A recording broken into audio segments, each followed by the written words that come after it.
ನಮಸ್ಕಾರ ಕರ್ನಾಟಕ. ನಿನ್ನೆ ಈ ಇಂಟರ್ವ್ಯೂನ ನೋಡ್ತಾ ಇದ್ದೆ. ಆ, ಏನಪ್ಪ ಅಂದರೆ, ಎಲ್ಲಿ ಯಾವುದೇ ಯಾವುದೇ ರೂಟಲ್ಲಿ ಎಲ್ಲೇ ಹೋದರೂ ಕೊನೆಗೂ ಈ ದರ್ಶನ್ ಅನ್ನೋ ವಿಷಯಕ್ಕೆ ಬರ್ತಾರೆ. ದರ್ಶನ್ ಬಗ್ಗೆ ಏನು ಹೇಳ್ತೀರಾ? ಈ ಇನ್ಸಿಡೆಂಟ್ ಬಗ್ಗೆ ಏನು ಹೇಳ್ತೀರಾ? ಮನೆ ಒಂದೇ ಇರಬೇಕು. ಗುರು, ನಿಜವಾಗ್ಲೂ ನಿನಗೆ ಬೇಜಾರೇ ಆಗಿಲ್ವಾ ಗುರು? Already ಇವತ್ತೆಷ್ಟು date? ಓ, ಇವತ್ತಿಗೆ 90 ದಿವಸ ಏನೋ ಮೇ ಬಿ ದರ್ಶನ್ ಜೈಲಿಗೆ ಹೋಗಿ. ನಿನಗೆ ಬೇಜಾರೇ ಆಗಿಲ್ವಾ ಗುರು? ಹೋಗಿ ಬಂದು ಮೂಗಿನ ಕೇಳೋ ಥರ ಆಯಿತು ಕತೆ. ಆ, ಏನೋಪ್ಪ.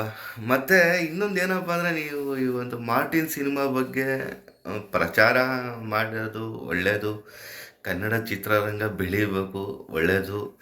ಎಲ್ಲರೂ ಬಂದು ಸಿನಿಮಾ ನೋಡಬೇಕು, ಸಕ್ಸಸ್ ಆಗಬೇಕು ಅನ್ನೋದು ಎಲ್ಲ ಒಳ್ಳೆ ವಿಚಾರಗಳನ್ನ ಮಾತಾಡಬೇಕು. ಒಳ್ಳೆಯದು ಎಲ್ಲನೂ, ಎಲ್ಲ ಇವೆಲ್ಲ ಆಗಬೇಕು.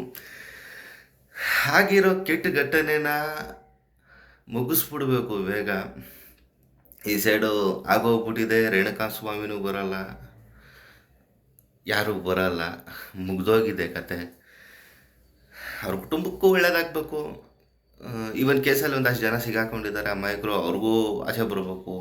ಎಲ್ಲ ಒಂದು ಒಳ್ಳೇದಾಗ್ಬೇಕು ಅಷ್ಟೆ. ನೀವು ಹೋಗಿ ಬಂದು ದರ್ಶನ್ ದರ್ಶನ್ ದರ್ಶನ್ ಅಂತಿದ್ರೆ ಪಿತ್ತನೆತ್ತಿ ಏರ್ತಾ ಇರುತ್ತೆ. ಮತ್ತು ಇನ್ನೊಂದು ಏನಪ್ಪ ಅಂದರೆ, ರಾಜ್ಯದಲ್ಲಿ ಏನೇನೋ ನಡೀತಿದೆ. ಅದ್ ನೋಡ್ರಿ, ಮೊನ್ನೆ ಒಂದು ವಿಡಿಯೋ ಹಾಕ್ದೆ. ವಿಡಿಯೋ ವೈರಲ್ ಆಗಿಲ್ಲ ಬಿಡಿ.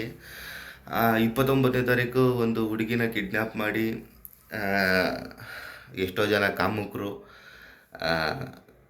ಘನಘೋರ ಕೃತ್ಯ ಮಾಡಿ ತಲೆ ಮೇಲೆ ಕಲ್ಲೆತ್ತು ಹಾಕಿದ್ರು. ಆ ಒಂದು ವಿಷಯ ತೋರಿಸ್ಲೇ ಇಲ್ಲ. ನಿನ್ನೆ ಒಂದು ಹೈಕೋರ್ಟಲ್ಲಿ ಒಂದು ಕೇಸ್ ಬಂದಿತ್ತಂತೆ. ಅವನು ಯಾರೋ ಶಿಕ್ಷಕ ಅಂತೆ, 5,000 ವಿಡಿಯೋ ಹೆಣ್ಮಕ್ಳು ಬಟ್ಟೆ ಚೇಂಜ್ ಮಾಡೋದು, ಅದನ್ನ ಹಿಡ್ಕೊಂಡಿದ್ದ. ಇಂಥವ್ರನ್ನೇನು ಏನೂ ತೋರಿಸಲ್ಲ. ಮತ್ತು ನಮ್ಮ ಪ್ರಜ್ಜು ಅಣ್ಣ ಆ ವಿಷಯ ಮರ್ತು ಹೋಗ್ಬಿಟ್ಟವ್ರು ಜನ ಬಿಡಿ. ಏನೂ ಮಾಡೋಕ್ಕಾಗಲ್ಲ. ನೀವು ನಿಮ್ಮ ಪ್ರಚಾರಕ್ಕೆ, ನಿಮ್ಮ ಒಂದು ಏನೊಂದು ಚಾನಲ್ ಟಿ ಆರ್ ಪಿಗೆ, ಎಲ್ಲದಕ್ಕೂ ಈ ದರ್ಶನ್ ಹೆಸರು ತಗೊಂಡು ಮಾತಾಡ್ತಿರಲ್ಲ. ಕೋರ್ಟ್ ಇದೆ, ಕಾನೂನಿದೆ, ಅದನ್ನು ಅವರು ತೀರ್ಪು ಕೊಡ್ತಾರೆ.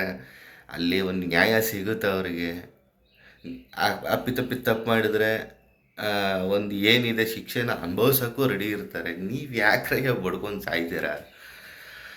ಮತ್ತು ಸ್ನೇಹಿತರೆ, ಈ ಒಂದು ಇಂಟರ್ವ್ಯೂ ನೀವು ನೋಡಿರ್ತೀರ ಅಂದ್ಕೊತೀನಿ. ಈ ಇಂಟರ್ವ್ಯೂ ಬಗ್ಗೆ ನಿಮಗೇನು ಅನ್ನಿಸ್ತು ಅದನ್ನು ಕಮೆಂಟ್ ಬಾಕ್ಸಲ್ಲಿ ತಿಳಿಸಿ. ಆದಷ್ಟು ಈ ಒಂದು ವಿಡಿಯೋನ ಶೇರ್ ಮಾಡಿ. ನಮಸ್ಕಾರ.